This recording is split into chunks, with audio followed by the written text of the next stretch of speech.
Welcome to the Rocker Skating Podcast. It is another off-season episode, and we have had a lot of news this season, this off-season. And you know what? The latest news is that we're going to have another figure skating discipline at the Olympics, which is Synchro9. I don't know anything about synchronized skating, and so I am bringing in an expert in the world of synchronized skating, Cindy Kim. She's the head coach of Team Image Junior, and she's also a national champion because she was on the Haydenettes for a number of years. And she's also teaching Team Korea how to do Synchro9. Cindy, how are you? Good. How are you, Jackie? Thanks for I'm having good. me on. I'm good. It also turns out that we both went to the same business school, and we were just like a year apart. Before that. So we know the worlds that we live in, I think. Yeah. You're somewhat. A chief skate nerd, but I'm a little bit of a skate nerd as well. So okay, well, I'm no skate nerd when it comes to synchronized skating. So one of the things that is heavy on my list is to learn synchro.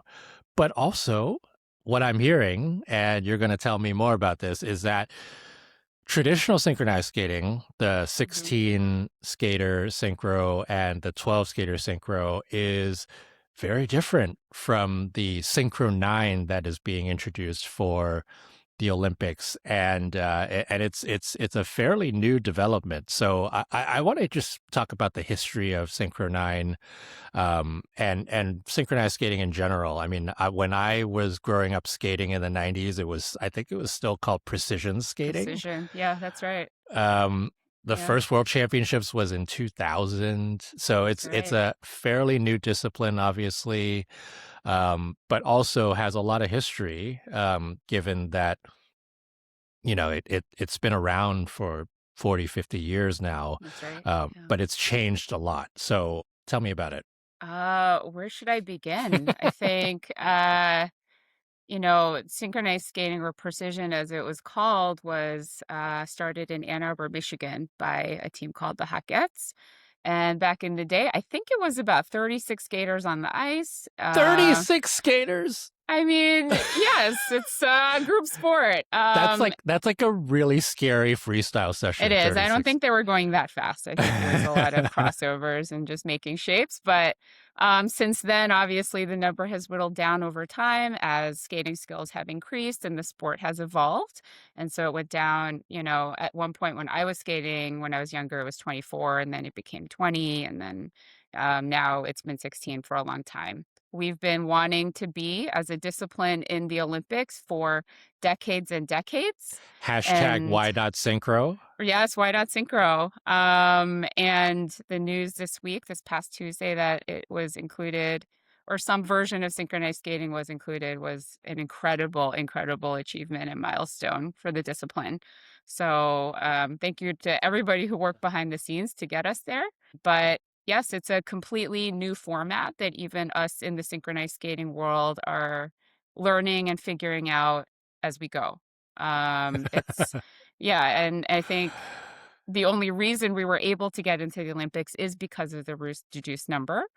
But also there's a lot of other components as to why 9 makes sense for the future potentially. So, more audience friendly. We want to be more broadcast friendly. Smaller number of skaters on the ice creates more dynamic movement, shapes, speed, all things where we want to draw new audiences in. And also on a, worldwide participation level, be able to have more country participation in the sport, because up until now, there have been a large handful of countries who can't field teams of 16. Yeah. It's pretty hard. So. I mean, it's interesting, right? Like the history of synchro has been a lot of Finland and, Sweden, and the US has been sort of at the cusp for a long time. And now, the US has world medalists. And you were very close to being a world medalist, I believe. It was, yeah. 4th 3 times in a row. So. I wish they had a world pewter medal. Same, same. So that the nine will help with the formation of teams. I mean, Yes. we're just saying you were helping Team Korea create a Hmm. Synchro9 team, and how's that process been? It's been exciting because Korea has had zero interest in synchronized skating up until this point. Which is, understandable. I think Yes, they are there's only so power many resources, right? right. And they are powerhouses in other disciplines like singles. But with the introduction, I think, of this sport into the Olympics, it gives a lot of countries a reason to participate in synchronized skating and a very tangible goal to work towards. So, yeah, we want to get more Asia participation in particular. I know China is really excited about Synchro9 and is working really hard on forming teams and becoming competitive. Obviously, I think Korea is really interested now. Traditionally, only Japan has been consistently involved in synchronized skating. They have a long history of it, but no other Asian countries have really participated. So it's an exciting time.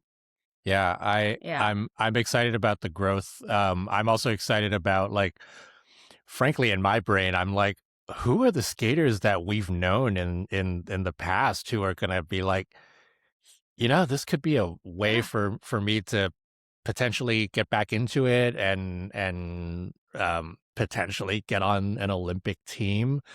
Yep. Have you seen that kind of movement of former or retired skaters or even current skaters who are just like, hey, this could be something that's interesting?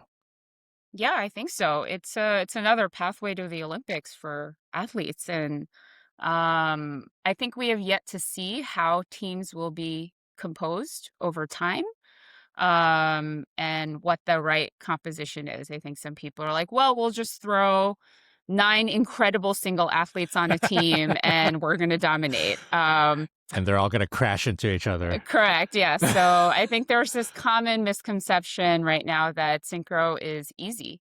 You just get on the ice and skate together. But if you have at any point anybody who has tried synchro, it's incredibly, incredibly hard to skate with a lot of people around you while maintaining space, spatial awareness, executing elements, shapes, jumps, spins, whatever it may be. So, I mean, um, we talk about this in pair skating a lot where, yeah, you've got two skaters who you see them do side by side jumps, like solo jumps, and they're perfectly fine. But yeah, when they go side by side, it becomes a whole different thing because, yeah. like you said, awareness of the other person, awareness of space, Timing. Uh-huh. timing, all of that stuff. Yeah.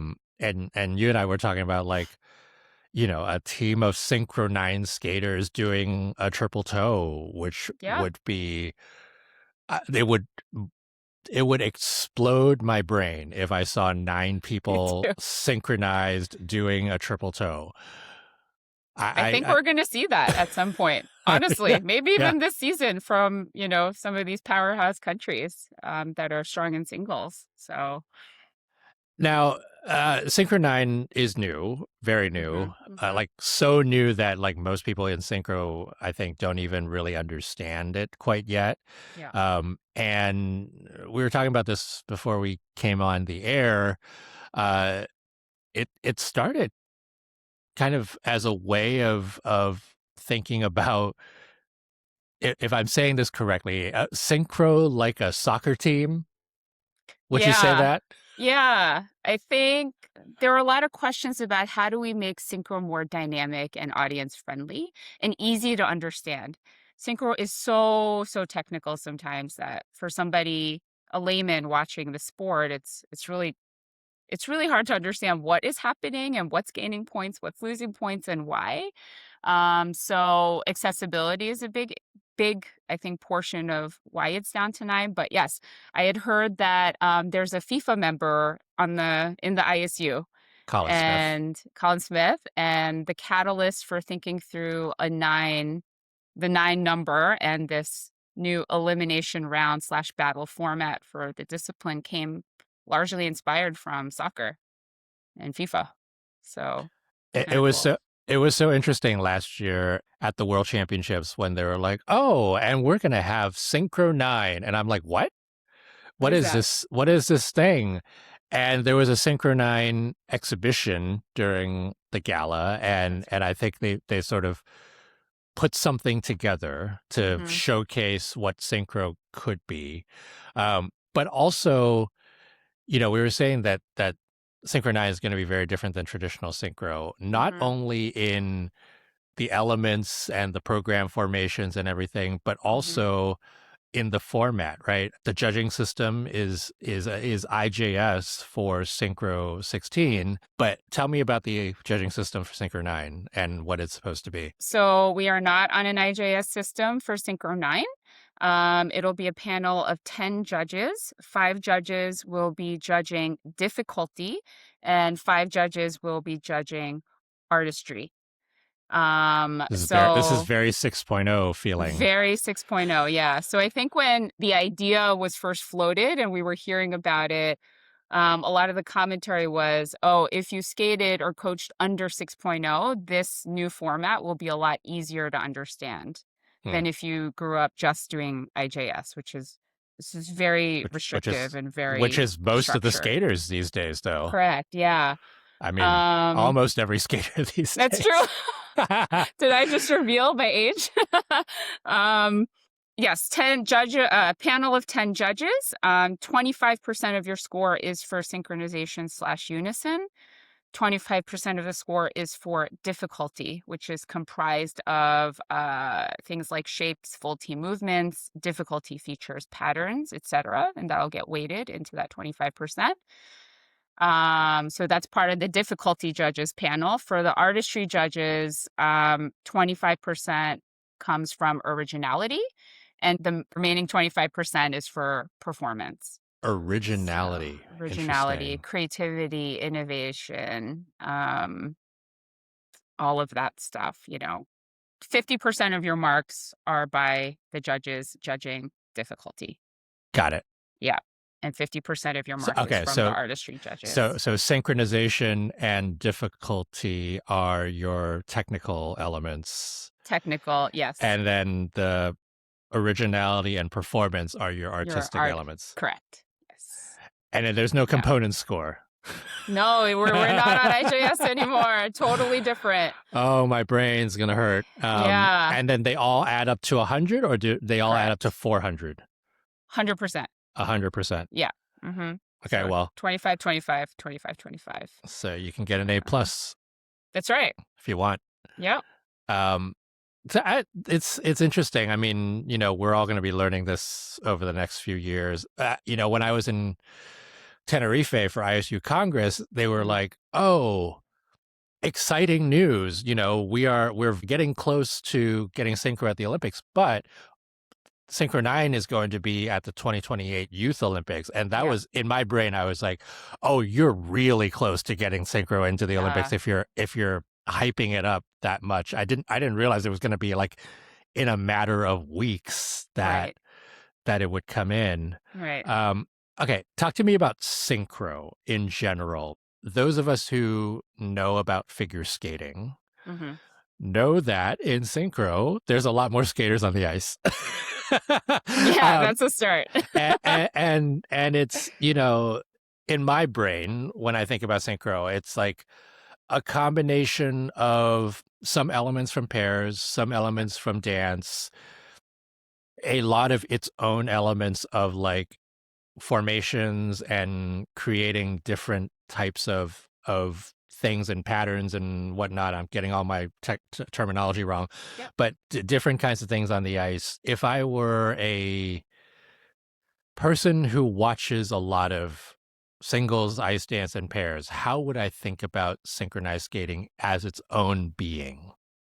Well, Synchro9 is meant to be really different than traditional Synchro. So I'll talk about it from a Synchro9 perspective and how I understand this to be. So Synchro, yes, is a combination of all the other 3 disciplines, singles, pairs, and dance. So you'll see a lot of elements from that in the program still.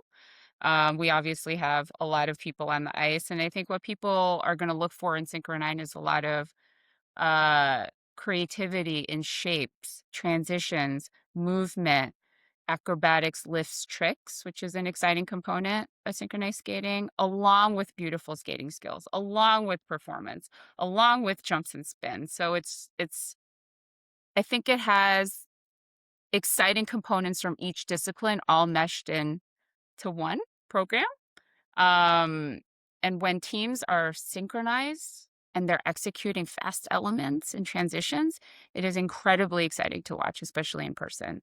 So this new format is to allow audiences to understand synchro a little bit better as well and stay engaged. Talk to me about skating skills, because you were saying when you and I first talked about synchronized skating that Yeah, synchro skating skills are very, very strong. yeah. How would I, as a watcher of synchro, Mhm. determine skating skills and like how that comes into play? There are a lot of ice dance elements and what makes good skating skills in synchro, similar to that discipline. So you're looking for speed, flow, ankle knee bend, quality of edges and turns, um, body movements. Can you hold your balance while doing a lot of different choreography? And, and the powerhouse teams throughout the world, who are known for their skating skills. It's stunning to watch because they're executing all of those features really, really, really well. I'm excited to actually understand or try to understand Hmm. synchro a little bit more, and Hmm. Synchro9, it's its own thing. What's the competition outlook going to look like for this season and kind of later on? We haven't actually had a Synchro9 competition No, yet, right? no. Yeah, W- okay.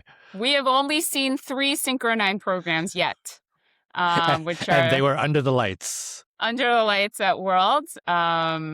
So those 3 teams gave us an incredible glimpse into the potential of the sport. But yeah, none of us have been to a competition, seen any other programs yet. So it's an open field of what to expect. There are 5 international competitions upcoming this season for Synchro9. The first one is going to be in Irvine, California, early November. Then in Finland in November, France at the end of January, Hungary in February, and then it culminates at Worlds in April. And But where's this Worlds? Worlds is in Nottingham. Nottingham. Yeah, Nottingham, Great Britain. For this season, for senior, I believe only 8 countries/teams will be able to participate at Worlds for Synchro9, including the host country. So we'll see 1 country per team. Is that based on like World Synchros from last year, or just like I don't know how that works. I think it's an accumulation of points throughout the international season or I see. ranking through the international season. And then at the junior level, we're going to see 6 teams at Worlds, 1 per country, including host nation. So I, I'm fascinated about how this is all going to go this season because same. I think it's all new for all of us. Yeah. What one last question, because I'm like thinking through the logistics of this whole thing. Sure. So Synchro9 is 9 skaters. There Yes. are alternates, right? Yes. You get 1 alternate officially on the roster. So I you'll see. show up to a competition with 10 officially rostered. And so, as someone who has been on a synchro team, how do you think about like subbing in someone? Or is it literally just like if somebody's injured, they get subbed in, or if somebody's like not No, able to not skate? necessarily. In that case, yes, absolutely. Right, right, right. You get subbed in and you work with your alternates on learning different positions in the program, so that But they like, can adapt quickly. are Mhm. there like different combinations of teams that like, oh, tomorrow we're gonna go with this combination of teams. So sorry, skater 10, you're not gonna be able to skate, or like, how does that work? Yeah, there are instances where you have slightly different people in for at least in traditional Synchro short program, free program. Oh wow. I imagine it'll be the same for Synchro9. Like there might be a skater who is stronger at a certain program or at certain elements that are required rather than another program. So I think you'll see some variations depending. Interesting. Yeah. I think something that's interesting to note about Synchro9 that we haven't talked about yet is the format of the program. So we are off the traditional short program, free program formatting. We have Synchro9 will have 3 programs, which is a lot. A figure skater's nightmare. Yeah, exactly. What do you mean I have to learn 3 programs? Yeah, and coaches need to choreograph 3, which is another whole ball game. But it's following an ice dance type of structure. So the first program is a 3-minute 30 themed program, and the theme for this season and next season is going to be street dance. And it's meant to be fun, youthful, and modern. So we'll see how different teams around the world interpret what street dance is. This brings me back to the nightmares of hip hop season during the ice dance, right? Yeah, years ago, where there were some really good ones, and then there were a few that I was like, is this what we should be doing right now? So I we'll see how it goes. Yeah, we'll see how people interpret those 2 words to be. Yep. The top teams from that first round will go to round 2, which is a BPM program, and that's 110 to 120 beats per minute program. See, when you say BPM program, I think EDM program, and that becomes a whole different thing. Not an EDM program. Not an EDM program. Sorry. But you can probably find EDM music that's 120 beats per minute. And then I think the top 4 teams from that format will go into the championship round, which is essentially a free type of program. That's 3 minutes 30. So you have 2 3.5-minute programs and 1 2.5-minute program, which is the BPM program. So first day, elimination round. So you have to do 2 programs in a day. In one day, yes. The top teams will have to do 2 programs in one day. This really takes me back to that one Grand Prix final in the early 2000s when they had to do 2 free programs, and it was the 2 free programs were in the same day. Yeah, that's unfathomable to me at the moment, but we're gonna have to get used to it. Wow. and we'll have to coach our skaters to have a lot of stamina throughout this day. So yeah, it's gonna be interesting. Oh my God, quadruple run-throughs. The format of competition for Synchro9 is going to be very different than what we're all used to. And I have a chart in front of me that I'm trying to decipher, and you tell me how well I do at deciphering this chart. Okay. So from what I can tell, you start off with a certain number of teams. They are seeded based on world standings, and they then they're split into 2 groups. So there's a group A and a group B. And those 2 groups will do their themed program and get scored for those programs. And then there'll be a top 4 in one group and top 4 in another group. And then you were telling me that the scores don't carry over. So after that, you got your placements. And then based on those placements, you go into what are called challenge battles. Which is basically a bunch of synchro teams battling by element, and they're like 30 seconds per element. And you have to do 3 battles per team, and you do head-to-heads based on your placements.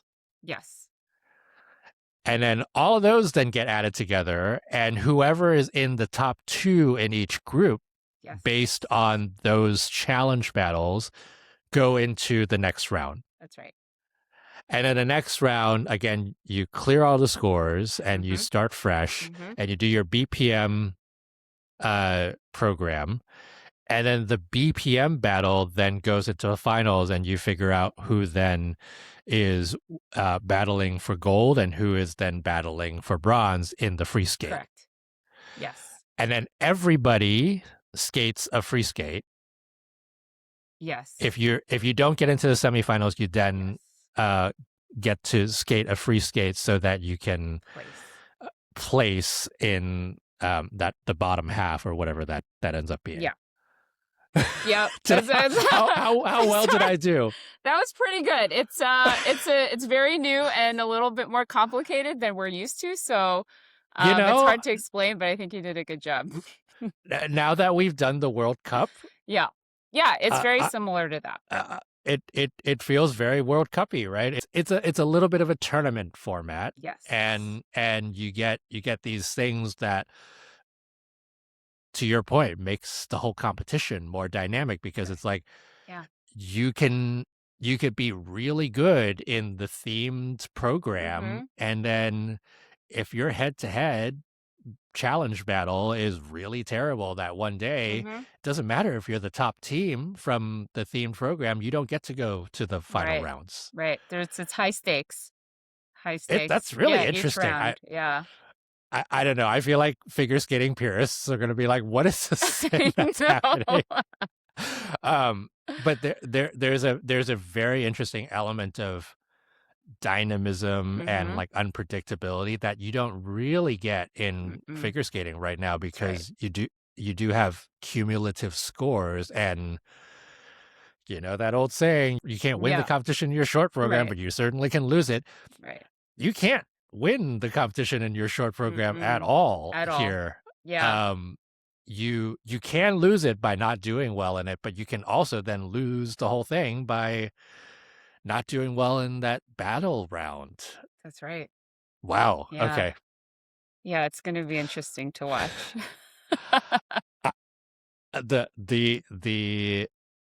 The logistics nerd in me is really excited about this whole thing. Of course you would be.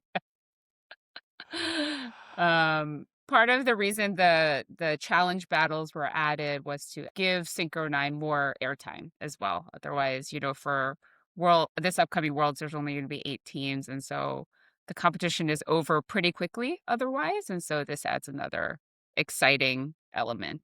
I mean, we always talk about the Grand Prix being really cool, because it's like, oh, it's 12 skaters, it's 2 groups, 2 warm-up groups, and that's it. Like, you're bam, bam, bam, you're done. Grand Prix final, it's like 1 warm-up group and you're done. Right. So there's a little bit of that excitement there. I do wonder, as this gets more popular and more countries could potentially field teams and, maybe field good teams, like, how's that going to change the whole formatting of this whole thing? Because, what if you had 40 teams? Like, how's that going to work? That's right. We don't have that right now, so luxuries of... I think you'd be surprised how many countries are already starting to get in and participate. So, Well, I will tell you, I'm lacing up my skates so I can go and become a synchro skater. No, I'm not doing that. I think it's worth a try, Jackie. No, it really isn't, because I would be a hazard to my teammates. Absolutely. The one thing we forgot to talk about was the composition of genders on the team. Synchro9 is only women. For now. For now. For the next 2 seasons, it'll be female only. I'd imagine a lot of that has to do with Olympics and being able to get it into the Olympics as a way for, frankly, the IOC to continue to kind of gender parity its sports, right? So that was probably the team of 9, and the gender thing was probably a fairly big prerequisite into just getting your foot in the door to become a sport. Yes, that is what I'm hearing. Yeah. And I believe 2030 Olympics, the big headline that keeps coming out is it's the most gender equal Olympics ever. So it's an exciting milestone. I think there's been some commentary, rightfully so, about excluding males for the next 2 seasons. So we'll have to see how that plays out. I mean, I would also imagine that as Synchro9 hopefully gets more popular and it continues to be part of the Olympics, things will change. Things will evolve, as figure skating has been doing over the past few decades. So excited to see how that goes. Well, Yeah. Cindy, thank you so much for being on the podcast. This is just the tip of the iceberg Hmm. of synchronized skating for now. I will hopefully have you on again Yep. at some point to talk more about how the season goes. I'm gonna have to sit next to you and watch Synchro, and you're gonna have to tell me things, and I'll be like, "What?" So it'll be an interesting season for all of us. Yeah, I think we're all excited to see how this sport evolves this season. So thank you for having me on, Jackie. Thank you so much. Thank you.